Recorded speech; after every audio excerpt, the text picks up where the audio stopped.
exciting, ever fascinating world chemistry. We're looking at molecular geometry and bonding geometry. Molecular geometry is defined as shape of covalent based on the number of bond sites. Remember, we used bond sites for hybridization yesterday, so the same idea there.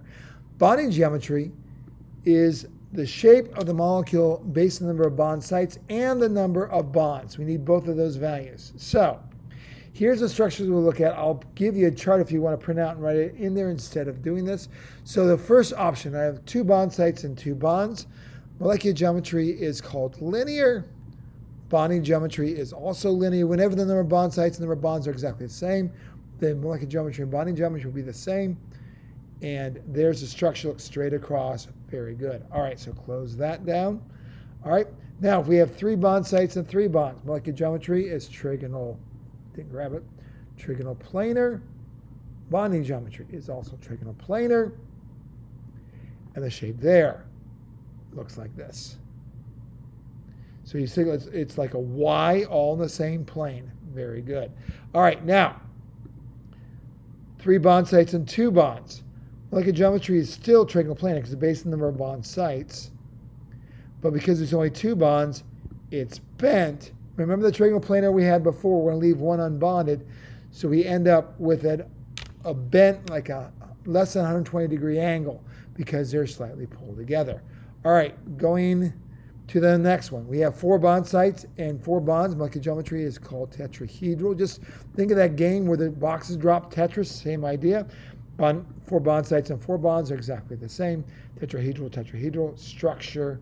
Now, the biggest mistake people try to make, they think this is going to be a cross, but that's not going to get them as far apart as possible. Almost like a satellite, 109.5 degrees difference as farther they go. All right, so 4 bond sites, 3 bonds. Molecular geometry is still tetrahedral. But now we're at trigonal pyramidal, okay?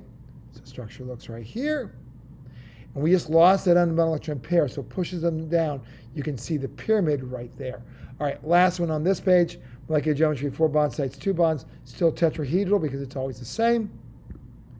And we're back to bent. For bonding geometry, chemists are lazy. We don't want to do more. We have to. All right, so there's our bent structure. Very good. All right, now 5 bond sites, because we remember those superoctets we looked at before. If I've got 5 bond sites, molecular geometry is trigonal bipyramidal. I'll just say some time. It's going to be trigonal bipyramidal all the way down here, because whenever we have 5 bond sites, molecular geometry is always the same.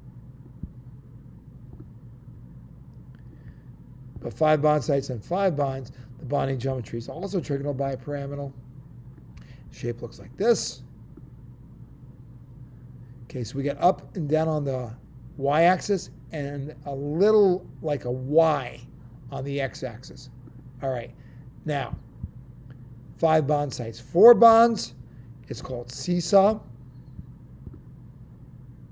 Okay, also referred to by some college professors as bent cross or really tetrahedral because they think seesaw is silly.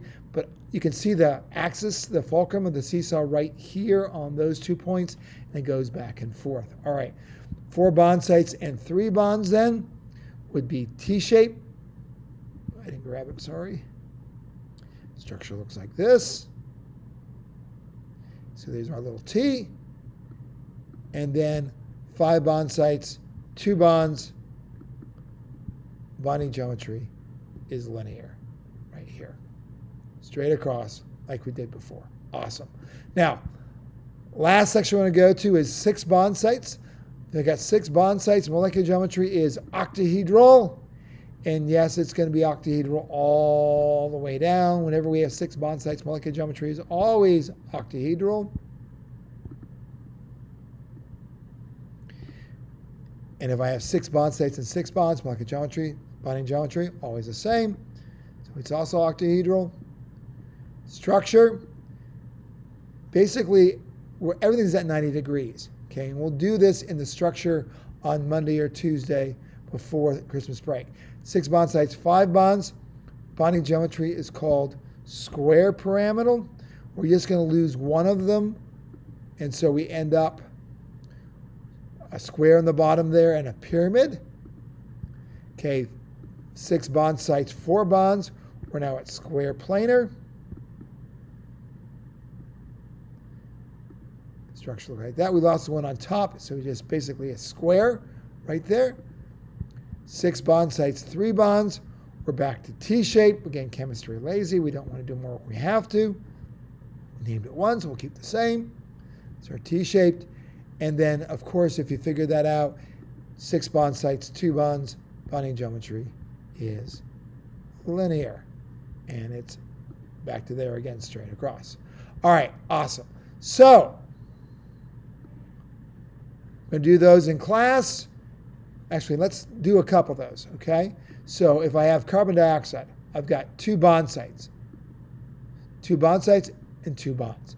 So 2 bond sites and 2 bonds, bonding molecular geometry, linear, bonding geometry, also linear. Let's skip BCl3. Let's go to SeCl4.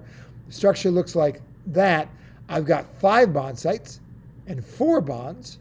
So molecular geometry is trigonal bipyramidal, bonding geometry is seesaw. We'll do H2SE in class together, and we'll do these afterwards. That's it. Take care. Any questions, let me know.